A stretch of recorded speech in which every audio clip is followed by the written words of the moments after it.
think I need a break. Don't care how long it takes. You know I hate the way you make me feel so dark. You really broke my heart. You opened up my scars. I love the colors of the sunrise out there. The sun's coming up behind the ridge out there, but it's just beautiful, that pink and red orangey hue. Kind of like the bright colors of my shoes. Today on this video, I'm talking about the Arc'teryx Norvan for Nivalis. Nivalis actually stands for snowy or snow-like in Latin. I didn't know that until I looked it up, but the shoe is very appropriate for today's run. Gore-Tex lined, high collar, protects you from the snow. A great shoe for specific for snow trail running. More on that. I'm going to be talking about the overall build quality, the performance, the value. But first, I would really appreciate it if you would subscribe to the channel if you're new here. If you're already a subscriber, thank you very much. Consider joining the channel membership. Only $1 a month just goes to help support the channel. I should also mention that Arc'teryx did send me this shoe for the purpose of review, but know that all thoughts and opinions are strictly my own. They are not paying me or influencing me to say anything. Although I do have an affiliate link, you can check that out down in the pinned comment or the description to Arc'teryx or a bunch of other brands. And if you use those affiliate links to buy any products, it just gives me a little kickback and again helps to support the channel. Okay, all that out of the way, voiceover Chad, why don't you tell us a little bit about some of the specs and features of the Arc'teryx Norvan for Nivalis? Arc'teryx states, adaptable mountain running shoe for confidence in harsh winter conditions. The stable, adaptable Norvan, built for varied terrain, gets a watertight upgrade with a Gore-Tex upper cover and over-ankle gaiter to seal out snow and water, keeping your feet dry. Tread confidently on snow and mud with winter-optimized outsole lugs, and when it's icy, easily add carbide spikes or slip-on micro spikes. When winter is at its harshest, don't break stride. The Norvan Nivalis is your weatherproof standby. As for those specs and features, you get an engineered flat knit upper with two-way stretch vamp and over-ankle gaiter design. TPU overlays on the upper for additional durability and protection, and a very stout toe protect. Gore-Tex upper to prevent water and snow permutation. Interior speed lace system with lace garage that allows the laces to be completely tucked away. A dual density 45C main midsole with a slightly firmer 55C compressed EVA medial post for added stability. 4mm 30C open cell PU sock liner. A 25mm heel and 19mm toe stack, but it does feel a little higher than that for that 6mm drop. A Vibram Mega Grip light base outsole with 6mm lugs, although the media kit lists 6.5mm lugs. 305 grams or 11 ounces, and $250 US MSRP. Chad, back over to you on the trails. Climbing up this hillside in the snow, and the views just keep getting better. Look at that cloud out there, so pretty. The mountains out there, and of course you got the sunrise coming up on the east there. Oh, I love coming out to this area. So beautiful, so grateful for this run, and grateful for a shoe that allows me to enjoy the environment like this. Let's jump right into the build quality and the comfort of the Norvan for Nivalis. So when I first learned about this shoe and received the shoe, I was really hoping for something that was extremely close to the very much liked and reviewed on the channel Norvan LD4 trail running shoe. That shoe I enjoyed because of its underfoot feel and experience. Kind of an inspiring trail shoe that was very comfortable, and so I had high expectations and hopes with the Nivalis.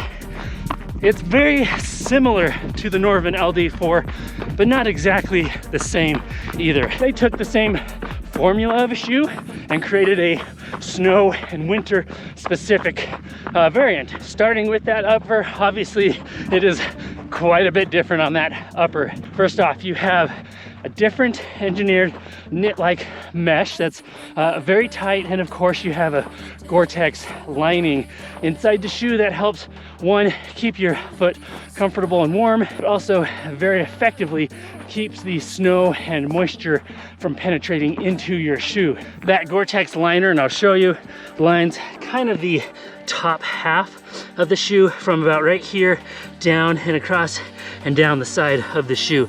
That Gore-Tex liner does not come up around the ankle collar, so sometimes I do feel kind of the snow and the moisture penetrate through the top right around here, but nonetheless, I'm grateful for the Gore-Tex. It's extremely effective at keeping the moisture and the snow out. Really helps protect the foot, keeping things very comfortable. I really, really like it. And then of course, you have that high ankle collar, again, helping to protect the ankle against abrasion, and of course, helping to keep the snow from getting down into the shoe. In fact, that's one thing that I've really came to dislike in all my other Gore-Tex type of shoes. By the end of a long snowy trail run, inevitably in those other shoes, my ankle would have snow and ice built up around the tongue and the collar, and you know, it kind of gets a little uncomfortable after a while. Not the case in this shoe, so I actually really like that high collar, that ankle collar that comes up around. I do feel the material or the fabric on my Achilles, like kind of rubbing just a little bit. I think if you have an extremely sensitive Achilles, you'll really notice it, but with taller socks and once you get going in the shoe, it's not something that I'm continually dwelling on or contemplating. So I don't think you're going to experience, at least I haven't experienced, any real problematic ankle or Achilles rubbing because of the way that that fabric comes up around the ankle. That's one thing that have experienced in other similar shoes that have kind of that higher ankle collar design. When it comes to the ankle hold, I feel that it's wrapped around my ankle well and prevents my ankle from moving back and forth. But I do feel that there should be just a little bit more padding around the ankle and the heel area. There's not much padding inside the shoe, and so I do feel just a little bit my ankle lifting up out of the shoe just slightly. Now it does help to cinch down those laces just a little bit tighter than maybe you would think to tighten them, but it was noticed. However, it's also not problematic. I still think they should have added just a little bit more padding in that ankle and heel area inside the shoe. You get some also really good extra layers of fabric that help hold your foot securely in place around the midfoot and across the top of your foot. Of course, you get that speed lacing system, which is identical to Salomon's quick lace system. In fact, Arc'teryx and Salomon are sister companies, so that's probably where they got the idea from. I really like the quick lace system implemented here in the shoe. It does a good job at holding your foot in place. At first, when you first cinch down on those laces, you do feel them across the top of your foot, but as soon as you start actually moving and running in the shoe, it doesn't become a problem, and I don't feel the laces across the top of my foot. And then of course you have that lace garage where you can tuck the laces completely out of the way. You'll also notice that the laces are kind of built down inside the upper of the shoe, so there's nothing on the outside of the shoe that's going to collect snow and ice. It's a very clean design. I really like it. On the downhill, my toes have never hit, not that I've noticed, have never hit the end of the shoe. So very good hold to help protect those toes. Moving to the front of the shoe, an extremely stout toe box. All the rocks are frozen in the dirt. Like very sturdy. This thing is not moving. So if you stub your toe, well, you probably won't feel it. So you'll be just fine and safe. Let's move down the shoe into that midsole. This is where things surprisingly are a little bit different than the Norvan LD4. I was expecting the same midsole feel. However, in the Nivalis, it's just a little stiffer, just a little bit less cushioned, which in the snow is not problematic. If anything, it actually helps protect your foot against sharp objects, rocks and such. which are not felt underfoot. I never feel a rock protruding up through that midsole. It also adds a little bit of stability, especially when you're not sure what you're actually going to be stepping on because of the snow. But I wish that the midsole was a little bit softer, more like in the Norvan LD4. Why did they make the midsole a little bit stiffer? I'm really not sure. The only thing I can think of is that they wanted to add a little bit of stability in the shoe. Now you might be thinking, well, Chad, of course the midsole is going to be stiffer. You're running in cold conditions. However, comparing the shoes at room temperature, this shoe, the Nivalis, definitely has a slightly stiffer midsole, and the shoe overall is less flexible and more stiff. It doesn't twist and bend as easily. And then moving to the Vibram Mega Grip light base outsole with those either 6 or 6.5 millimeter lugs. Outstanding. Love the grip. Definitely confidence inspiring. Really well built and a good choice there. So build quality definitely gets a thumbs up from me. I think they used the right materials, the right build, excellent build as far as it all coming together. This shoe's gonna last a very long time and hundreds and hundreds and hundreds of miles. Only thing I would change is to add just a little bit more padding in that ankle and heel, and maybe offer a slightly softer midsole. Comfort also gets a thumbs up for me.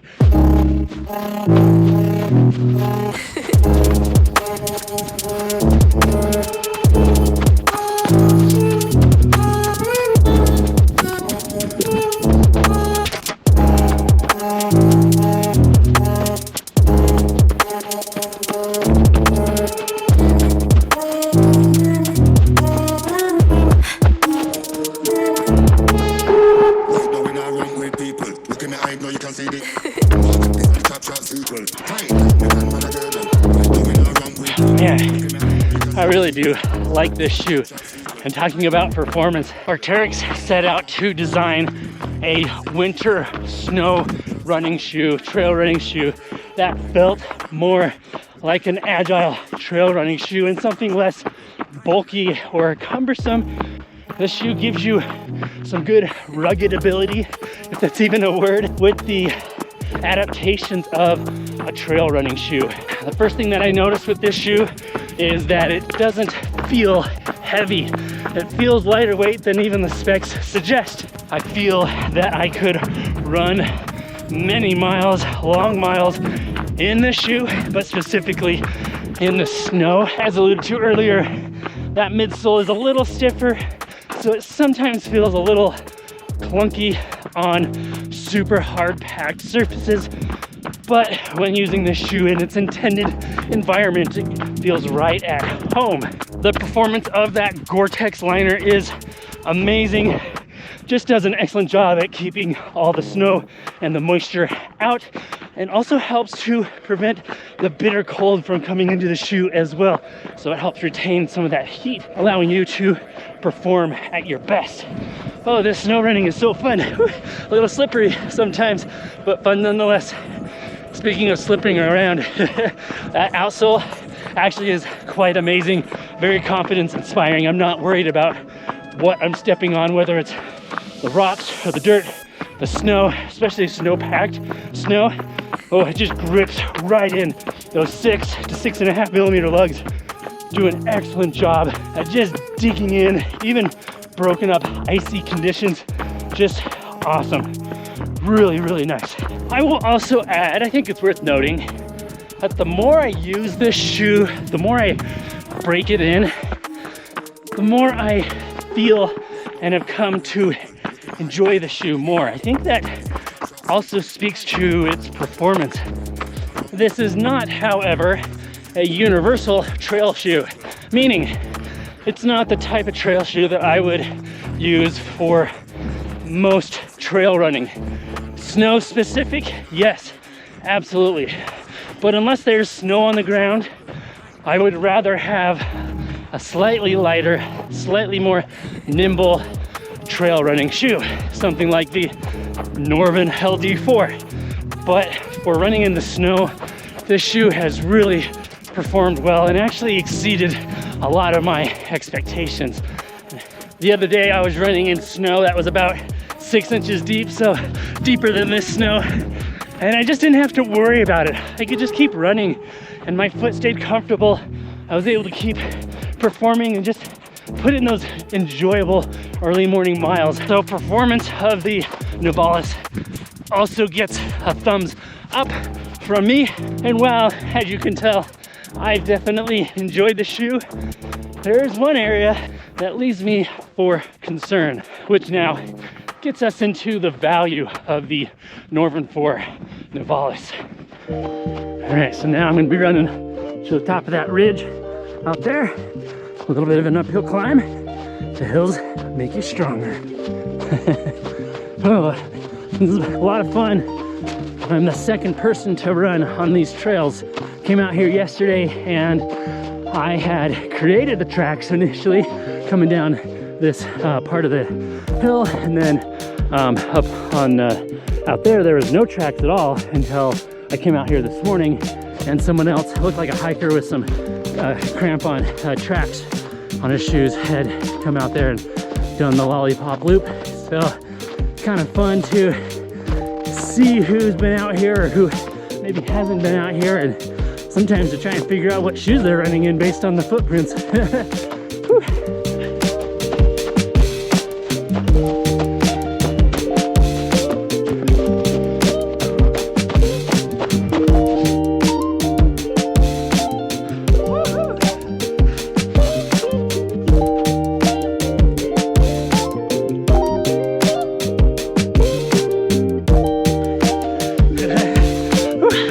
Always got to come back to the camera.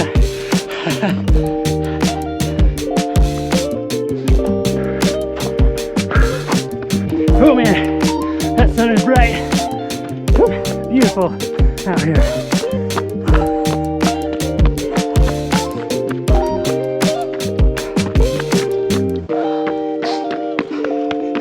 Love the grip. Really confidence inspiring. Where there's rocks like this, broken up ice, snow, just grips and grips and grips. The lugs are so gnarly. They do a great job. Let's talk about value a little bit. This is one area where I wish things were different in the shoe. $250 US MSRP. That is a lot of dough. A lot of money to spend on a winter specific trail shoe. And you are getting premium build, premium quality materials, a well thought out design, something that feels like a trail shoe for the winter. $250, I don't know. I really think it needs to be closer to 200 for it to really compete, but there aren't a lot of other shoes to compare it to like this. Salomon is probably the only other brand that I can think of that has a winter specific trail shoe like this one. But drop a comment down below. Let me know if there's a shoe that I'm not thinking of that you're aware of that is winter specific and designed like this. So Salomon, I think it's the Speed Cross or one of the other shoes that now is their trail specific running shoe that has that higher collar. I think that's the only other one. And it is, if I remember right, comparably priced, but I haven't ran in that shoe, so I can't really compare it. But this much I do know, $250 gets a thumbs down from me. I think $200 would be more closer to that sideways to upwards protruding thumb, but $250 is a lot of money. Now, if you happen to have $250 and you are looking for a trail specific winter running shoe, I think the Arc'teryx Norvan 4 Nivalis, I almost always get the name wrong, is worth considering. I think you are going to be very pleased because you're getting a shoe that's going to perform well in the snow. It's going to keep things comfortable, keep things fun. Some trail runners. Hey there guys, how are you? Good morning. Good morning. It's a beautiful morning, isn't it? Enjoy. And now I don't remember what I was saying, but I think I was wrapping up the video. So as always, I always feel that I forget something. So if I did and you have questions, drop them down in the comments. I'll be sure to answer. Oh, for what it's worth, I went true to size. No need to size up or down. Adequate room inside the shoe, but still offering that secure hold. Okay, enough before I start rambling. Thanks for joining me. This has been a wonderful run this morning. Beautiful run. Hitting the snow, some ice, the rocks, the dirt, the trails in a wonderful shoe that is overpriced, but still very good. Alrighty. Woo. I'll see you on the next video. Remember to be consistent, express gratitude, and enjoy every mile, as I have today and many other days that I ran in the Arc'teryx Norvan. See, I messed up the name. The Norvan 4 Nivalis. Boy, that was a rough one. All right, there you go. Superb shoe. Alrighty, that's enough with that. See you in the next video. Bye now. What was that? You want to go trail running with me? Well, why not? I guess if you want to drop off and go to the next video, go ahead. But I'm going to share some more of the trail. It's going to make this video longer, but that is okay. So, take you along with me. We'll just wrap up the end of this video with some just simple trail running. And now I'll go on silent until we get to the car. I think I need a